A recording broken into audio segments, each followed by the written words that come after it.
Morning India. Sir, जब मेरे अंदर परमात्मा है का वास होता ही है तो हमें सोचने की क्या जरूरत है। आज का सवाल एक भाई साहब के थ्रू पूछा गया। हर जीव के अंदर परमात्मा का वास होता है। सृष्टि में जितने भी पेड़ पौधे पशु पक्षी जितने भी सजीव हैं सभी में परमात्मा का वास होता है और परमात्मा के बिना जीवन असंभव है। यूं कहें कि 2 कदम आप चल के दिखाइए परमात्मा के बिना। जैसे ही आपका संबंध परमात्मा से छूटेगा वैसे ही शरीर से आत्मा निकलेगा और जब शरीर से आत्मा निकल जाता है तो शरीर किसी काम के लायक नहीं रहता है। ना हम चल सकते हैं ना बोल सकते हैं। इतना ही नहीं, 2-3 घंटे तक शरीर को सुरक्षित नहीं रख सकते हैं। 6 घंटे के बाद शरीर अपने आप को मेंटेन नहीं रख सकता है, डिस्टर्ब होने लगता है। और इसीलिए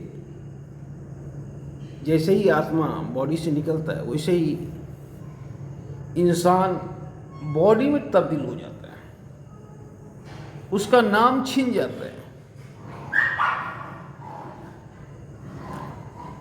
और उस बॉडी को 6 घंटे भी घर में नहीं रखा जा सकता है। तो सवाल यह है कि हम क्यों सोचें, आज का सवाल है, जब हमारे ही अंदर परमात्मा है। तो भगवत गीता में भगवान श्री कृष्ण क्या बोले कि कर्म तो तुम्हें करना ही होगा, कुछ भी तो करोगे। पांडव युद्ध वैसे ही जीत जाता क्योंकि पांडव के पक्ष में भगवान श्री कृष्ण स्वयं खड़े थे। पर भगवान ने कभी इस बात का एहसास भी नहीं होने दिया कि पांडव वैसे भी युद्ध जीत सकता है। जिसके पक्ष से तीनों लोक का स्वामी लड़ रहा हो वो युद्ध कैसे हार सकता है। बिना युद्ध के भी सॉल्यूशन हो सकते थे, पर भगवान श्री कृष्ण ने वहां सिर्फ सारथी बनकर कर्म किया, इससे अधिक कुछ नहीं किया। तो इस सृष्टि में जब जब भगवान भी आए हैं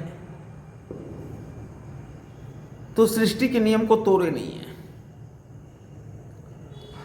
जब भी पृथ्वी पर चाहे प्रभु श्री राम के रूप में लेके आवे, चाहे भगवान श्री कृष्ण के रूप में आए, तब सृष्टि के नियम का पालन किए। नहीं तो भगवान चाहते तो युद्ध ही नहीं होता। भगवान चाहते तो समाधान यूं ही निकल जाता। पर चूंकि कर्म करना था अर्जुन को, पांडव को कर्म करना था और भगवान को भी कर्म करना था। महाभारत में भगवान अर्जुन के सारथी के रूप में कर्म किए।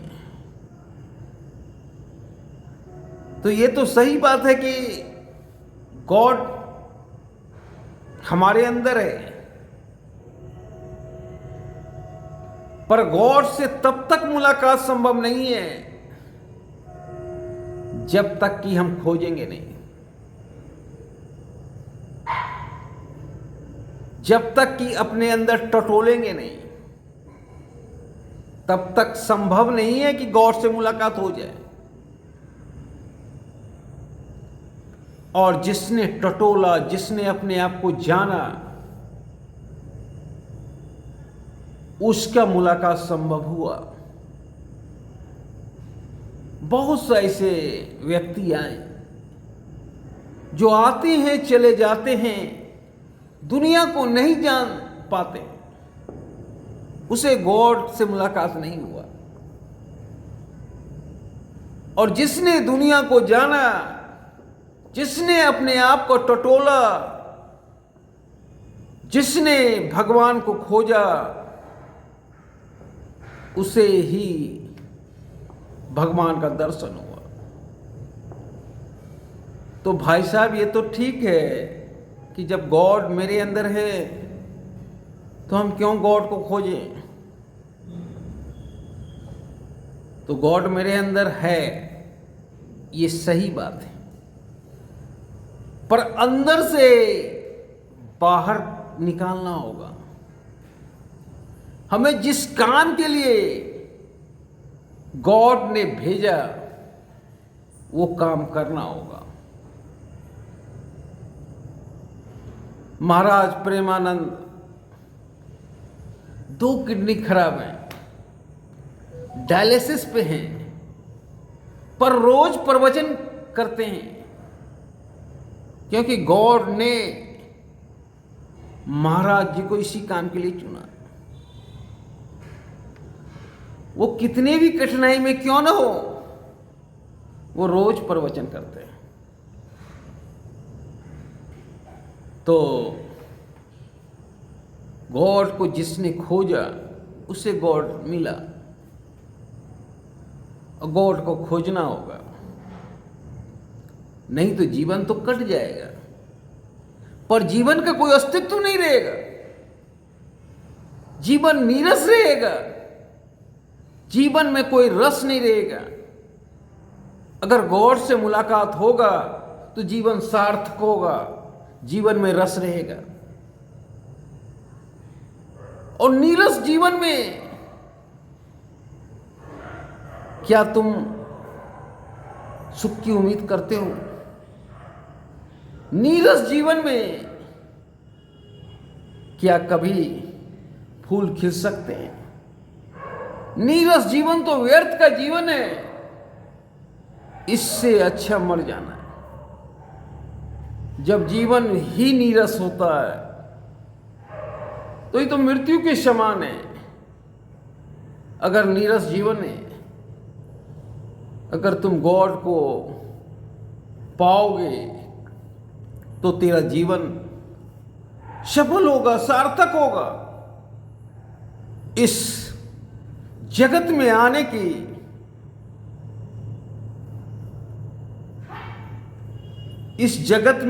की इच्छा जो तूने दिया इस जगत को, वो पूरा होगा,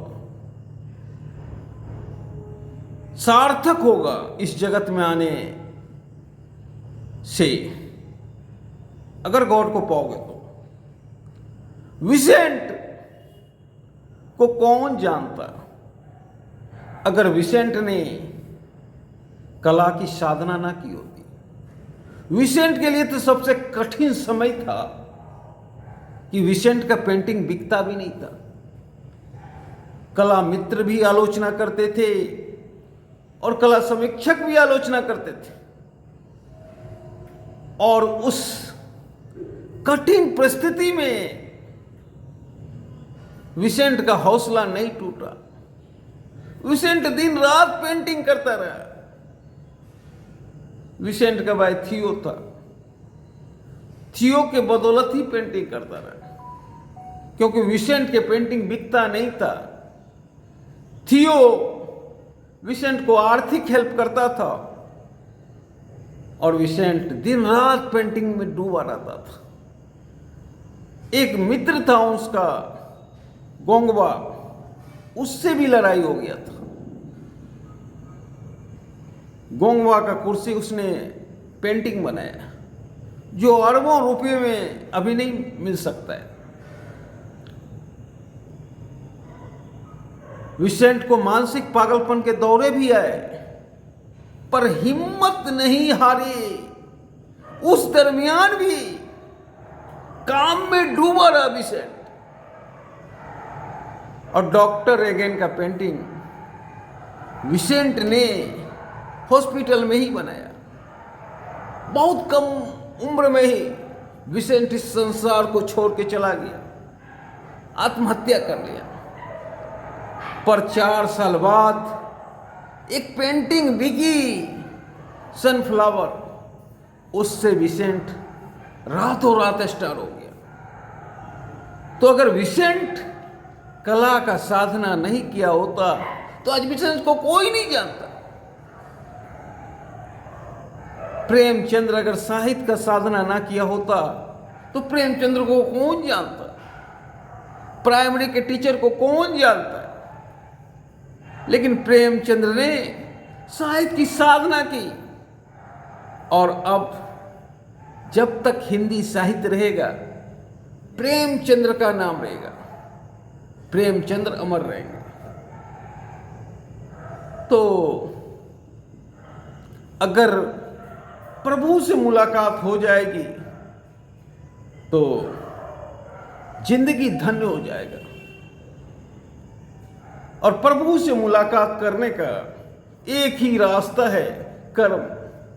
कर्म के थ्रू ही प्रभु से मुलाकात हो सकती है, उसके अलावा कोई रास्ता नहीं है प्रभु से मुलाकात करने का। धन्यवाद।